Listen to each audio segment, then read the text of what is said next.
2023 के इम्तहान में शामिल होने वाले छात्र के लिए मैथ का बहुत ही महत्वपूर्ण प्रश्न 10 नंबर कन्फर्म इससे आपको मिल जाएगा। पहला है, अर्धवृत्त का कोण होता है समकोण यानी 90 डिग्री। दूसरा, वृत्त के केंद्र पर बना कोण होता है 360 डिग्री। एक वृत्त पर कितनी स्पर्श रेखाएं खींची जा सकती है? तो इसका आंसर क्या होगा? अनंत, आप सभी जानते ही हैं। चौथा क्वेश्चन है, बाह्य बिंदु से वृत्त पर कितनी स्पर्श रेखाएं खींची जा सकती है? तो बाह्य बिंदु से वृत्त पर 2 ही स्पर्श रेखा खींची जा सकती है। पांचवा, किसी बाह्य बिंदु से वृत्त पर खींची गई स्पर्श रेखा आपस में होती है समान, दोनों एक समान होता है। वृत्त की सबसे बड़ी जीवा को कहते हैं, तो इसका आंसर होगा व्यास। अब हम लोग बढ़ते हैं 7वें क्वेश्चन की तरफ। तो हमारा 7वां क्वेश्चन है, वृत्त के व्यास के छोरों पर खींची गई स्पर्श रेखा आपस में होती है समानांतर। समानांतर आप समझते हैं। 8वें क्वेश्चन की तरफ बढ़ते हैं। हमारा 8वां क्वेश्चन है, त्रिभुज के तीनों कोणों का योग होता है तो 180 डिग्री। अब हम बढ़ेंगे 9वें क्वेश्चन की तरफ। 9वां क्वेश्चन है, संचयी बारंबारता के वक्र को कहते हैं, तो इसका आंसर होगा त्वरण।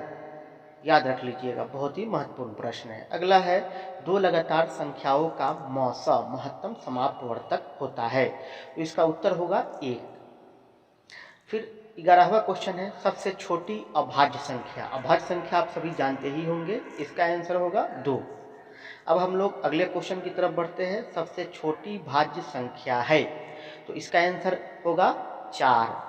अब हम लोग बढ़ते हैं 13वें क्वेश्चन की तरफ। सब क्वेश्चन को अच्छे से देखते रहिएगा, ये सब एग्जाम में पूछे जाने वाला क्वेश्चन है। सह अभाज्य संख्याओं का मौसा होता है महत्तम समापवर्तक 1। अगला क्वेश्चन, प्रायिकता का अधिकतम मान होता है, इसका भी आंसर क्या होगा? 1 होगा। 15वां नंबर क्वेश्चन है, संभव घटना की प्रायिकता होती है, यह प्रायिकता यानी प्रोबेबिलिटी से क्वेश्चन है, इसका भी आंसर होगा 1। 16वां क्वेश्चन है, असंभव घटना की प्रायिकता होती है 0। 17वां है, एक सिक्का उछालने पर कुल संभव परिणामों की संख्या होती है, तो हम सभी जानते हैं 2 परिणामों की संख्या हो सकती है, इसका आंसर 2 होगा। 18वां, 2 सिक्के उछालने पर कुल संभव परिणामों की संख्या होगी, इसका आंसर 4 होगा। 19, 3 सिक्कों को उछालने पर कुल संभव परिणामों की संख्या होगी, तो इसका आंसर 8 होगा। 20वां क्वेश्चन, एक पासा को फेंकने पर कुल संभव परिणामों की संख्या 6। 21 नंबर, 2 पासा को फेंकने पर कुल संभव परिणामों की संख्या, तो इसका आंसर 36 होगा। सभी वर्ग होते हैं समरूप यानी एक ही रूप का।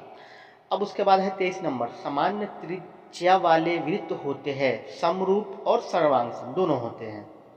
24, मूल बिंदु का निर्देशांक होता है, तो आप सभी जानते हैं 0 और 0, x पे 0 और y पे 0। 25, विवेचक का मान 0 होगा तो मूल होगा वास्तविक और समान दोनों होगा। 26, रैखिक बहुपद का घात होता है, उत्तर इसका होगा 1।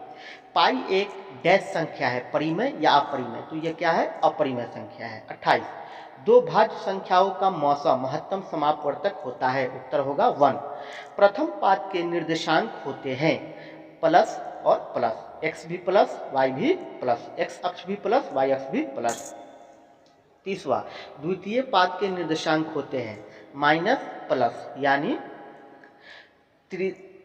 31वां नंबर क्वेश्चन, तृतीय पाद के निर्देशांक होते हैं माइनस माइनस यानी x भी माइनस y भी माइनस। चतुर्थ का होगा प्लस और माइनस।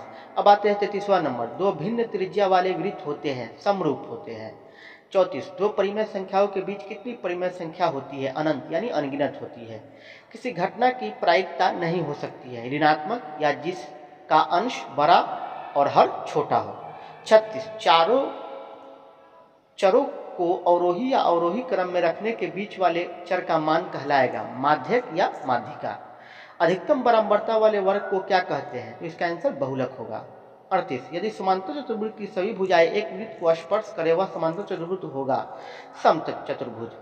39, यूक्लिड विभाजन एल्गोरिथ्म दो धनात्मक पूर्णांक के क्या परिकलित करने की तकनीक है? मौसा यानी महत्तम समापवर्तक। 40वां क्वेश्चन है, वृत्त की स्पर्श रेखाएं स्पर्श बिंदु को केंद्र से मिलाने वाली रेखा पर डैश होता है, तो हम सभी जानते हैं लंब होता है। इसको अच्छे से याद कर ले, इससे 10 नंबर आपका पक्का दम रखा हुआ है।